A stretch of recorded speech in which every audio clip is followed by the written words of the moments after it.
الحمد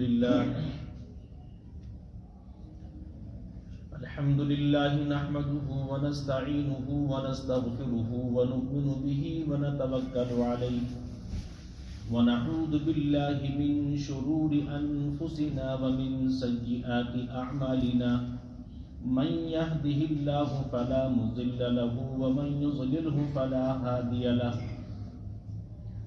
ونشهد أن لا إله إلا الله وحده لا شريك له ونشهد أن سيدنا ونبينا ومولانا محمدا عبده ورسوله وقال عليه الصلاة والسلام خيركم من تعلم القرآن وعلمه أو كما قال صلى الله عليه وسلم اللهم صل على سيدنا ونبينا ومولانا محمد وعلى آل سيدنا ومولانا محمد وبارك وسلم. عزیزان محترم بزرگوں دوستو،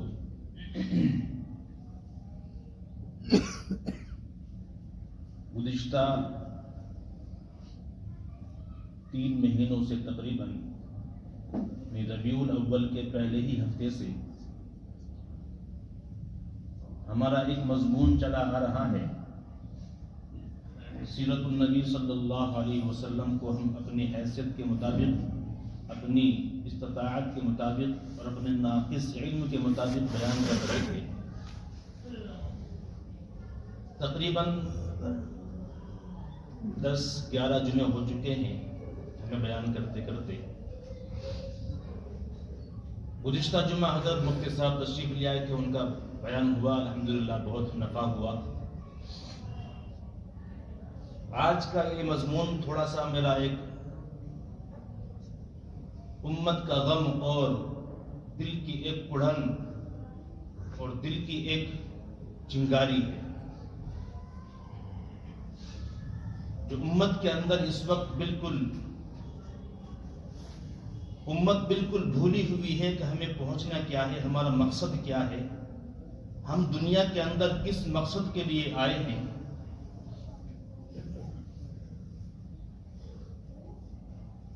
گزشتہ 10-11 جمعے میں نے حضور اکرم صلی اللہ علیہ وسلم کی سیرت طیبہ کو بیان کیا. تقریباً اس کا خلاصہ یہ ہے، میں 2-3 الفاظ میں آپ کو بیان کر دوں کہ ہر امتی کا کام دنیا کے اندر امت کے غم کو لے کر، امت کی اصلاح کو لے کر جینا ہے.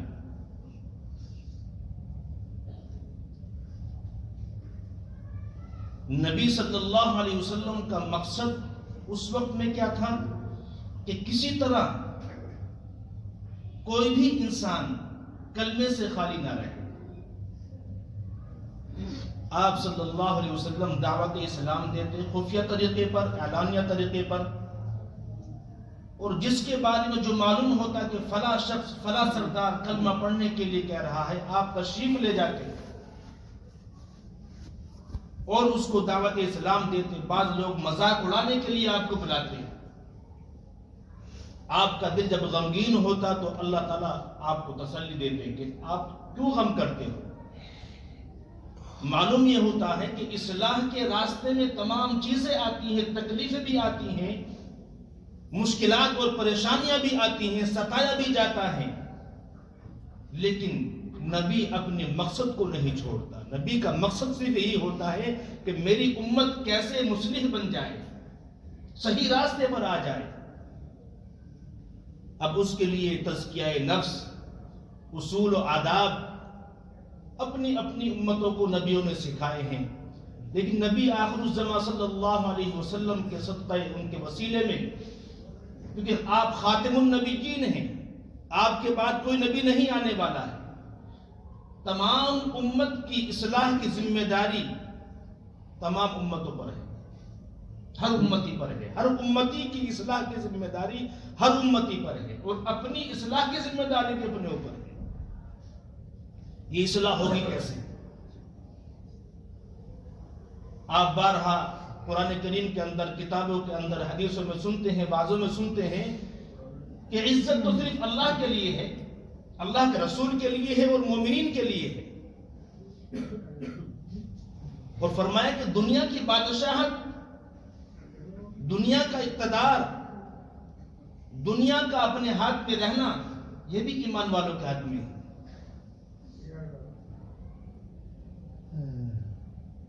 آج امت اتنی خستہ حالی میں جو جی رہی ہے، اس کی وجہ کیا ہے؟ ہمیں ان کی وجوہات کو تلاش کرنا پڑے گا. جس مقام پر اللہ کے نبی صلی اللہ علیہ وسلم اپنی امت کو چھوڑ کر کے گئے تھے، جو ذمہ داریاں حضور اکرم صلی اللہ علیہ وسلم اپنی امت کو دے کر کے گئے تھے، کیا ہم اپنی ان ذمہ داریوں پر ہیں؟ یا کسی حد تک، کسی درجے میں، کسی مقام پر ہمارے اندر وہ ذمہ داریاں پائی جاتی ہیں؟ اس وقت بہت غور کرنے کی بات ہے. اگر اب نہ غور کیا تو ہماری آنے والی نسل ہمیں گالیاں دے کر کے یاد کرے گی. اگر ہم نے آج نہیں سنبھلے، ہم نے نہیں قدم اٹھایا صحیح راستے کی جانب، تو آنے والی نسل کا ہمارا کیا حال ہونے والا ہے وہ ہمیں آنکھوں سے دکھ رہا ہے.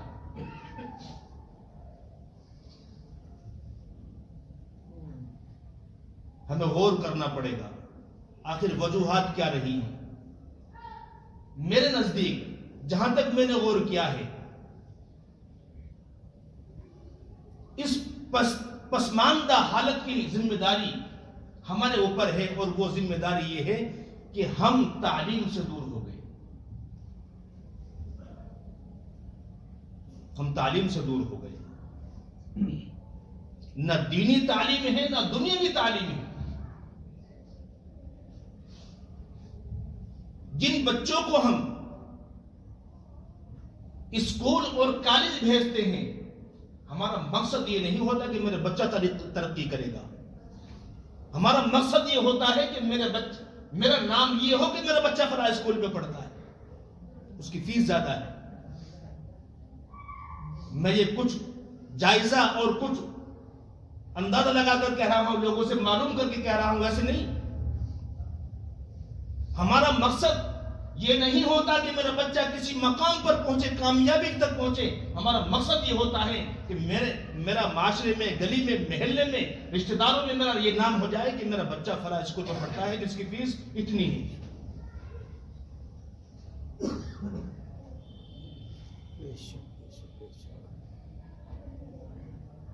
اور ایک بات یاد رکھنا ہمیشہ،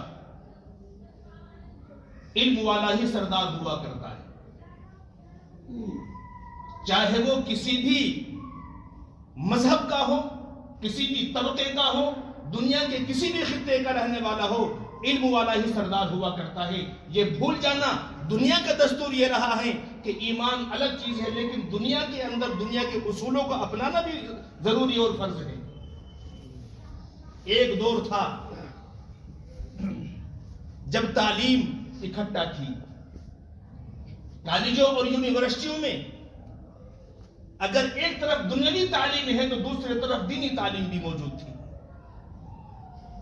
ایک عالم دین اگر وہ عالم ہوتا تھا، مفسر ہوتا تھا، مفکر ہوتا تھا، محدث ہوتا تھا، فقیر ہوتا تھا، تو دوسری طرف جج بھی ہوتا تھا، وکیل بھی ہوتا تھا، انجینئر بھی ہوتا تھا، دنیا کے ہر محکمے کا ہوتا تھا.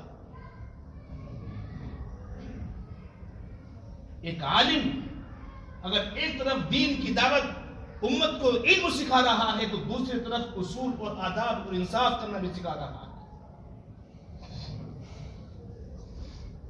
لیکن آج تعلیم کو تقسیم کر دیا گیا ہے. مدرسوں سے اصلی تعلیم کو ختم کر دیا گیا، اسکول اور کالجوں سے دینی تعلیم کو ختم کر دیا گیا. بہت اہم باتیں ہیں دوستو، میں کہتے ہوئے ڈر رہا تھا، لیکن آج میں انشاءاللہ جو بھی اللہ میرے ذہن میں ڈالے گا وہ بے جھجک کہوں گا. اور یہ امت کی پسماندگی کی وجہ ہے.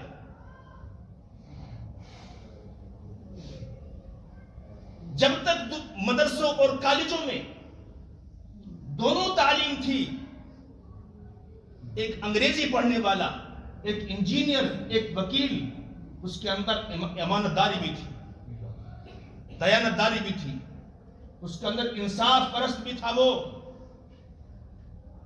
جب سے یہ علم تقسیم ہوا ہے، یہ تعلیمیں تقسیم ہوئی ہیں، ایک طرف تو صرف دین رہ گیا، صرف دین. نماز کے مسائل معلوم کرو، اذان کے مسائل معلوم کرو، اور بس مرنے جینے کے مسائل معلوم کرو، ان سے دنیا کے مسائل میں مت الجھو، صرف یہ رہ گیا. دوسری طرف صرف پیسے کمانے کا علم رہ گیا. ان کو نہیں معلوم کہ وکالت، انجینئری، ڈاکٹری یہ کتنا بڑا خدمت خلق کا پیشہ ہے. اس کے ذریعے سے، ان ڈگریوں کے ذریعے سے کتنی بڑی امت کی جو ہے خدمت کر سکتے ہیں، نہیں معلوم. لیکن دماغ میں ایک ہی بات گزرتی ہے کہ پیسہ کمانا ہے. خدمت کو نکال دیا گیا، امت کی خدمت کو، مخلوق کی ہمدردی کو نکال کر صرف اور صرف مقصد جو ہے پیسہ کمانا بھر دیا گیا دماغ کے اندر.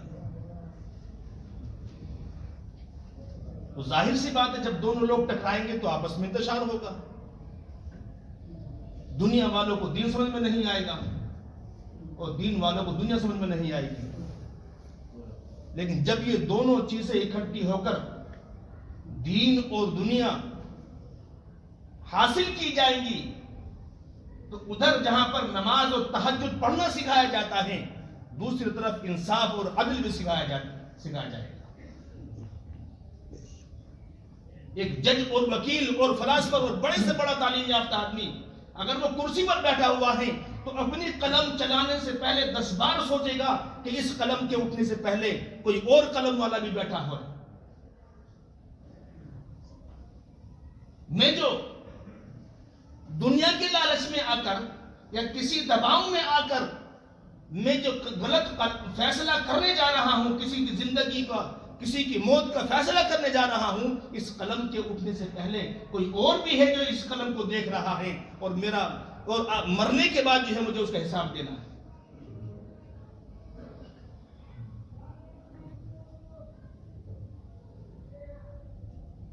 لیکن آج دین والے، علم والے، علماء مسجد تک محدود ہیں. باہر قدم رکھتے ہیں تو امت نہیں رکھنے دیتی کہ علماء کا سیاست سے کیا کام. ارے جاہلوں کا کام ہے سیاست میں آنا. دیکھ لو نتیجہ کیا ہو رہا ہے، آپ تمہاری آنکھوں کے سامنے ہے. علم والے سیاست سے دور ہو گئے تو دیکھو تمہارے سامنے کیا نتیجہ ہے. کوئی انصاف نہیں، کوئی عدل نہیں، کوئی کچھ نہیں. انسانیت کے دھجیاں اڑا دی ہیں. بلکہ علم والے کا ہی کام ہے سیاست میں آنا. قرآن سکھاتا ہے سیاست، حدیث سکھاتی ہے سیاست. منافقت نہیں، سیاست. سیاست کا مطلب یہ ہوتا ہے کہ اپنے بہت اچھے انداز میں اپنے کام کو نکال لیں گے، کسی کا دل بھی نہ دکھے، کسی کی عزت پر بھی حملہ نہ ہو، کسی کو ایذا بھی نہ پہنچے اور اپنے کام بھی نکل جائے. لیکن آج اپنے کام کو نکالنے کے لیے اس کی عزت کے دھجیاں اڑائی، اس کی بے عزتی کری، اس کو مارا اور پتہ نہیں کیا کیا کرنے کے بعد جو ہے اپنے کام کو نکالتے ہیں. بہرحال علم والا ہی سردار ہوا کرتا ہے. یاد رکھنا اس جملے کو. علم حاصل.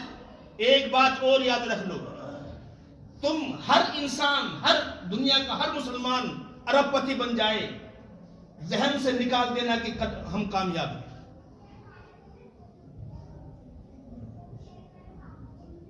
اگر تم ارب پتی، کھرب پتی بن جاؤ تو یہ ذہن سے نکال دینا کہ ہم کامیاب ہیں. پیسے والا کبھی کامیاب نہیں ہوا کرتا، علم والا سردار ہوا کرتا ہے. ایک چھوٹا سا واقعہ، بالکل دیہات کا واقعہ. ایک گاؤں کے اندر ایک شخص گئے، بالکل دیہاتی، اور گاؤں سے دوسرے گاؤں کے علم رکھتے تھے. ایک آدمی مرنے کے بالکل قریب، سب لوگ جمع بیٹھے ہیں اور اس کے جان نکلنے کا انتظار کر رہے ہیں. اسی اثنا میں وہ شخص پہنچے. کہا کہ کیا ہوا؟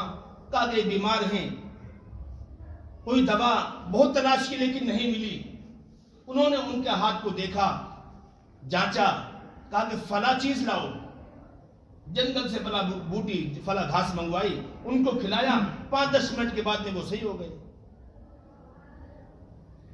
اسی طریقے سے اس قبیلے پر دوسرے قبیلے نے حملہ کر دیا، وہ شخص پھر ادھر سے گزرے، کیا ہوا؟ تاکہ فلاں قبیلے والے بڑا ظلم و ستم کر رہے ہیں، تاکہ فلاں داؤ اختیار کرو، وہ کبھی نہیں کریں گے۔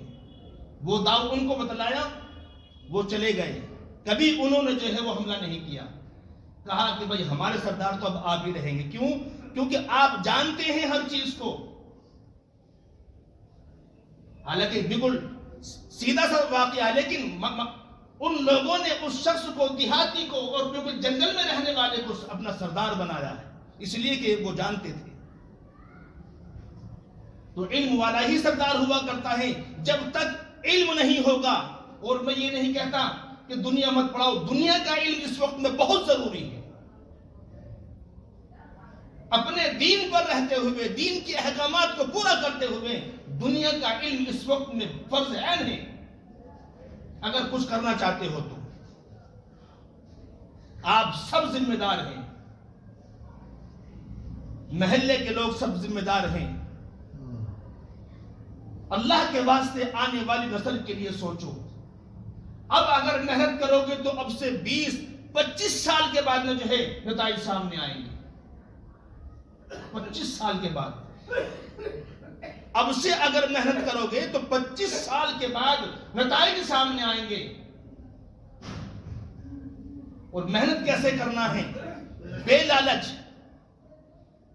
کسی سے لالچ نہیں کہ کس کا بچہ ہے، غریب کا ہے، مالدار کا ہے، بلکہ امت کے لیے نبی کا درد دکھ لے کر امت کے لیے جینا ہے کہ میری قوم جو ہے کیسے جو ہے کامیاب ہو جائے، کیسے جو ہے کامیابی کی بلندی تک پہنچ جائے۔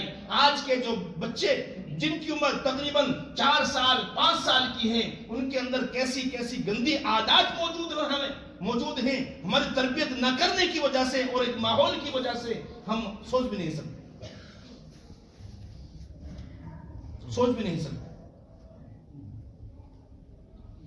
اب آپ سوچیں گے کہ یہ اکیلا کیا بھاڑ پڑے گا؟ بھائی پورے ہندوستان، پوری دنیا کا معاملہ یہ ہے، لیکن شروعات تو کر سکتے ہیں نا۔ کوشش کرنا کون سی بری بات ہے؟ کوشش کرنا کون سی بری بات ہے؟ پوری دنیا کا نہ صحیح، اصلاح کی نیت تو پوری دنیا کی کرنا ہے، لیکن جتنی ہو سکتی ہے اپنے گھر کی، اپنے محلے کی، اپنے اطراف کی، اپنے بستی کی تو کر سکتے ہیں، نہ کر سکتے۔ کرنا کیا ہے؟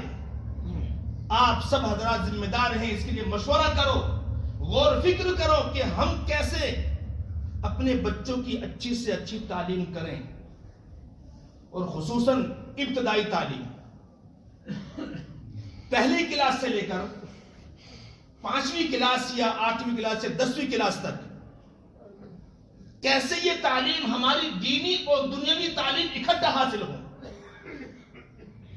تاکہ بچے کا شروع سے دینی مزاج بنے، وہ نماز کا پابند ہو، وہ اپنے ایمان پر رہے، وہ انصاف پر رہے، اور 10 12 13 سال یا 15 سال کی عمر تک جو ہے یہ کلاسیں پاس کر کے اب اس کو کہیں نہیں بھیجو، اور بچے کے ذہن میں یہ بات، یہ شوق دلاؤ کہ تجھے کسی مقام پر پہنچنا ہے، تجھے یہ بننا ہے۔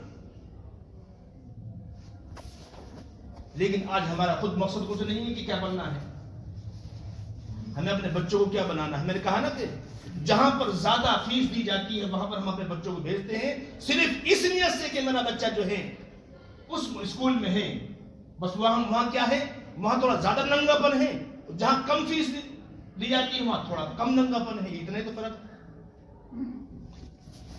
جہاں زیادہ فیس لی جاتی ہے وہاں پر جوان بچیاں اسکرٹ اور ننگی ہو کر کے جاتی ہیں، اور جہاں پر کم فیس لی جاتی ہے وہاں پر جو ہے ڈریس فل ہوتی ہے۔ برامت ماننا میری بات کا، حقیقت بتا رہا ہوں۔ اپنی بچوں کی عزت، اپنی اولاد کی عزت، ان کو عزت کرنا بھی سکھانا ہے، ان کی عزت بھی کرنا ہے۔ بہرحال دینی ماحول میں رہ کر ہمارے بچے کیسے علم حاصل کریں گے سوچنا ہے۔ آپ حضرات سوچیں گے بھی نہیں سوچیں گے؟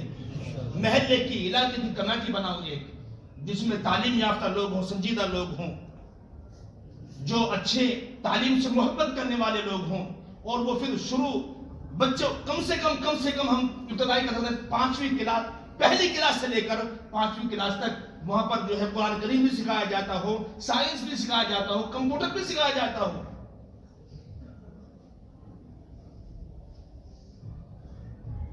تمام تعلیمیں، عقائد، اعمال، تمام چیزیں سکھائی جاتی ہوں. اور ہم پھر جب بچے کو دوسرے کالج میں بھیجیں، کم سے کم وہ اپنے دین پر، اپنے ایمان پر، اپنے اصولوں پر قائم رہے، اپنے بڑوں کی، اپنے چھوٹوں کی جو ہے احترام کرنے والا باقی رہے.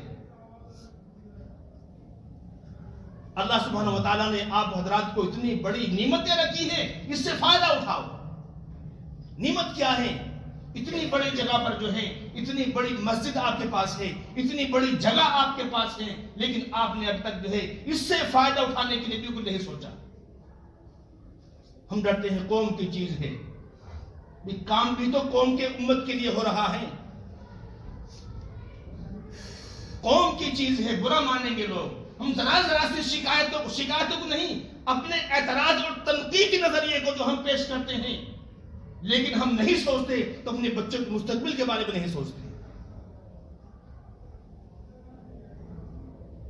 اتنی بڑی جگہ ہے، اس جگہ سے فائدہ اٹھاؤ، یہاں پر تعلیمی نظام قائم کرو. یہ آپ لوگوں کی ذمہ داری ہے. آپ سوچیں گے کیسے تعلیمی نظام قائم ہوگا؟ کیونکہ میں تو اپنی میں لگا ہوں، اپنا مکان، اپنی دکان، اپنی بیاہ، اپنی شادی، یہ اپنی پر لگے ہیں، کیونکہ مجھ پر نہیں گزری. جس پر گزری ہے اس پر گزری ہوگی، جو گرفتار ہوا ہے وہ ہوا ہوگا، جن کی پٹائیاں چٹائیاں ہوئی ہیں وہ ان کی ہوئی ہوگی. ابھی مجھ پر تھوڑی آیا نمبر.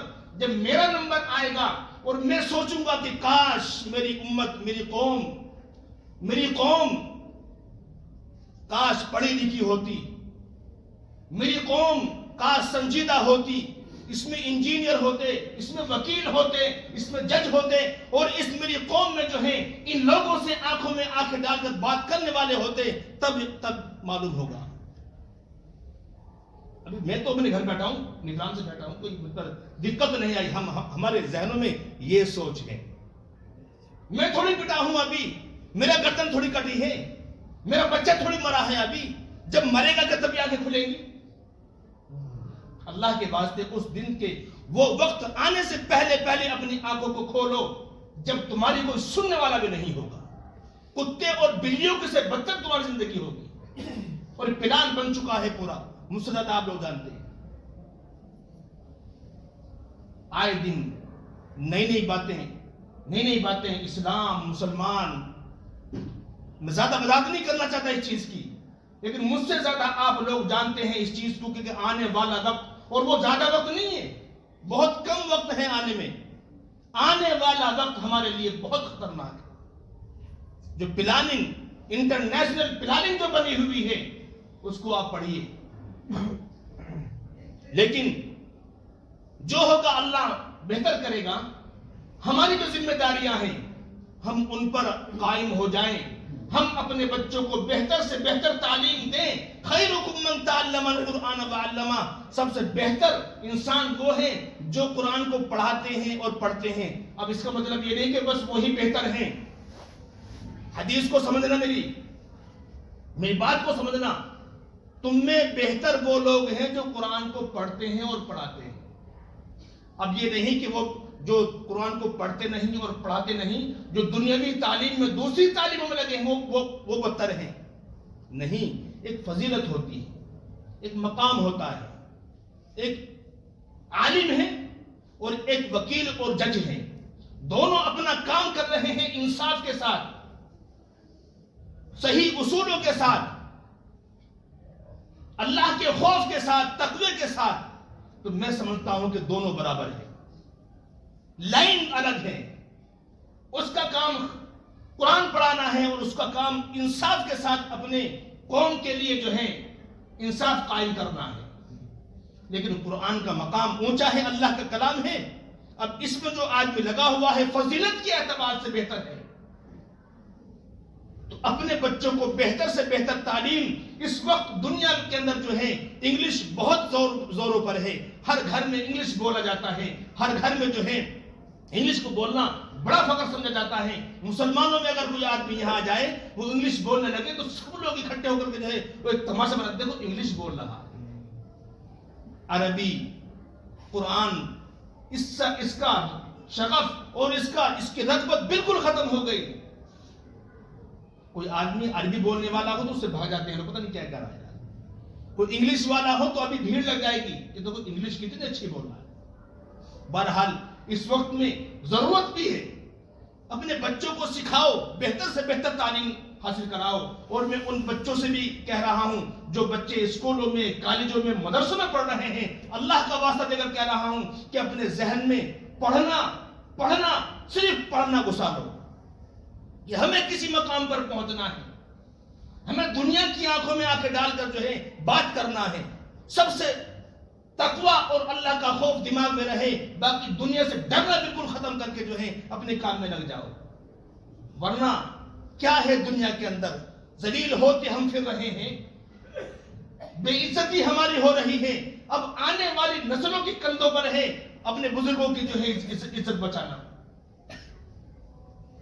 جو طالب علم اسکولوں میں، کالجوں میں، مدرسوں میں پڑھ رہے ہیں، اللہ کا واسطہ دے کر کہتا ہوں وہ موبائلوں کی خواہش دل سے نکال دو، اچھا پہننے کی خواہش دل سے نکال دو، اور دنیاوی خواہشات جو ہے وہ دل سے نکال کر صرف اور صرف اپنے ذہن میں پڑھنا بنا گھسا لو کہ میں پڑھوں گا، میں کسی مقام پر پہنچوں گا. یہ تمام چیزیں بعد میں آ سکتی ہیں، سب چیزیں آ جائیں گی جب تم کسی مقام پر پہنچ جاؤ گے. لیکن کسی مقام پر پہنچنے سے پہلے اپنی خواہشات کو پورا کر لینا، یہ کون سا کمال ہوا؟ ایک مقام پر پہنچو. جو میرے اسٹوڈنٹ بھائی اسکولوں میں، کالجوں میں پڑھ رہے ہیں، اپنے اندر بہترین صلاحیت پیدا کرو ایک نمایاں کردار کے ساتھ. تو میں امید کرتا ہوں کہ میرے تمام حضرات، تمام مسلیان، اہل محلہ، اہل کمیٹی اس بات پر غور کریں گے کہ کیسے جو ہے ہم آنے والی نسل کی ہم حفاظت کر سکیں. ان کو جو ہے دینی تعلیم اور دنیاوی تعلیم اکٹھی ایک ساتھ جو ہے ہم جو ہے دے سکیں. ہم جب 10 لاکھ 20 لاکھ اپنی شادی میں خرچ نہ کر کے اللہ کا واسطہ دے کر کہتا ہوں اس قوم پر، اس امت پر خرچ کرو. دنیا کی یہ تنظیمیں، دنیا کی یہ جماعتیں اس مقام پر ویسے نہیں پہنچی ہیں. انہوں نے غریب بچوں کو جو ہے نالیوں سے اٹھا کر اور کوڑا کرکٹ چننے والوں کو اٹھا کر جو ہے IAS IPS افسر بنائے ہیں. آج وہ اس مقام پر ہے کہ پورا دنیا، پوری ہندوستان ان کے قبضے میں ہے. سمجھو میری بات میں کیا کہنا چاہتا ہوں. انہوں نے ان بچوں کو، میرا بچہ نہیں، میرے بھائی کا بچہ نہیں، غریب بچوں کو جن کو وہ جانتے نہیں، پہچانتے نہیں، جو کوڑا چننے والے ہیں، مانگنے والے ہیں، انہوں نے ان بچوں کو تلاش کر کے جو ہے IAS IPS بڑی بڑی اچھی تعلیم حاصل کرائی ہے. آج وہ ان کے گر گاتے ہیں، وہ جو کہتے ہیں وہ کرتے ہیں. پورے ہندوستان پر جو ہے آج انہی کا قبضہ ہے. اور یہ کتنا وقت لگا ہے یہاں پر پہنچنے میں، آپ لوگ جانتے ہیں کتنا وقت لگا ہے. اب اندازہ لگاؤ، آج ہم پورا ہندوستان کے مسلمان اگر یہ تہیہ، یہ ارادہ کریں، آج سے 25 سال کے بعد بھی اس کا جو ہے رزلٹ سامنے آئے گا.